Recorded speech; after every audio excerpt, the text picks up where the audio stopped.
Hello and welcome. You're watching dbmnTv. This is Mona Lisa Rumbai, bringing to you the Salesian news across the globe. Last April 23rd, about 140 people gathered at the Doubletree Hotel in downtown Boston, the building that once housed the Don Bosco Technical School, where thousands of Boston area youth were educated between 1955 and 1998. Most of the participants were past pupils, Salesians, former teachers, and family members of past pupils. A memorial plaque and a black and white photo depicting the old school can now be seen in the building, both prepared at the initiative of a committee of past pupils with the cooperation of the hotel management. Kevin Kelly, the lead organizer, recalled how Don Bosco shaped all of them in the most delicate and formative years of their lives.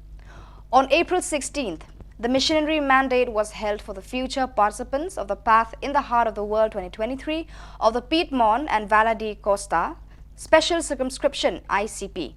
The Eucharistic celebration was presided over by Father Leonardo Mancini, ICP Inspector, saw the participation of all the boys, animators and educators who were experiencing SYM Day in that same period and the priests who accompanied them. For the 20 young people and their companions who have decided to go on a mission, the missionary mandate is a very significant event, as it is a blessing for themselves and for anyone who will be on their path. On the afternoon of April 25th, some bishops from South Asia, accompanied by Monsieur Paul Simic, Apostolic Vicar of Nepal, had a surprise visit to the Don Bosco Center in Kathmandu.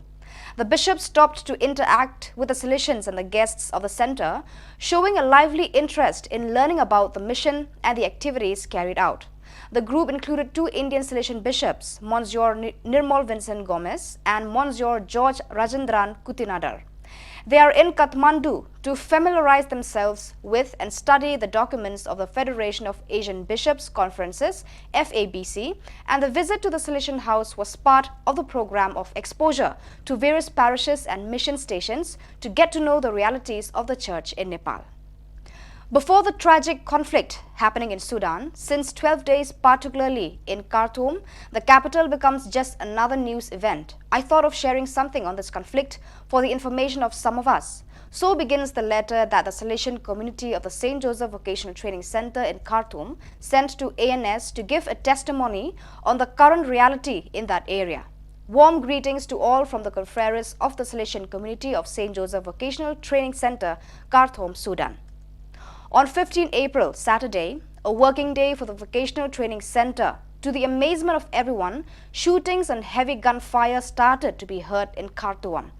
St. Joseph VTC is about 5 kilometers away from Khartoum International Airport, about 4 kilometers away from the Presidential Palace, and about 3 kilometers away from one of the bases of the Rapid Support Force, a paramilitary force.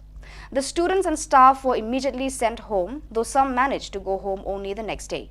The conflict is between the SAF, Sudan Armed Force, led by the current president Abdel Fattah al-Burhan, and RSF, Rapid Support Force, a paramilitary force led by Commander Mohammed Hamdan Dagalo, both of whom were allies until recently.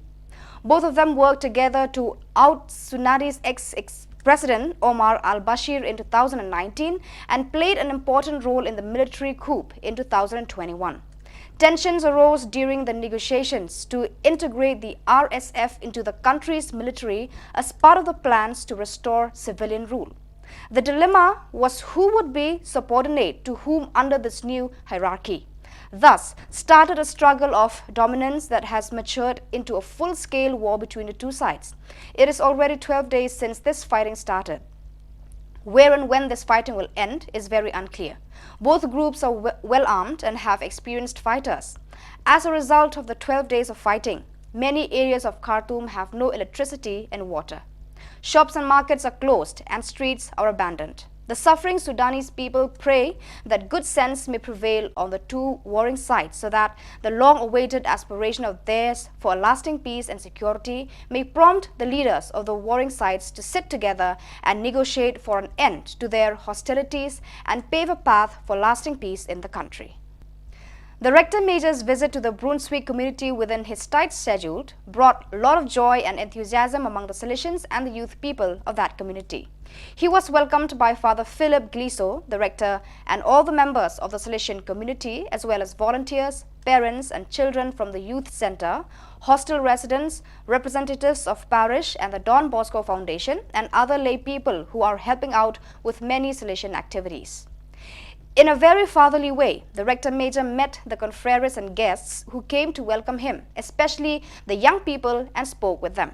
He expressed his joy in seeing the Salesians in Brunswick serving a very diverse group of people in the youth center, hostel and parish. He said, "It brings me a lot of joy and satisfaction seeing this great work of my Salesian family. The future of the province is burning so bright." Father Anger thanked all members of the community in Brunswick for their great efforts in taking forward the mission with the work that still provided for the future of the congregation and especially for nurturing the young people who are under our special care. He encouraged all members in the community to continue their service to the province, congregation and the church faithfully and with compassion and true love. So viewers, that is all we have for you today. Until we meet again, thank you for watching.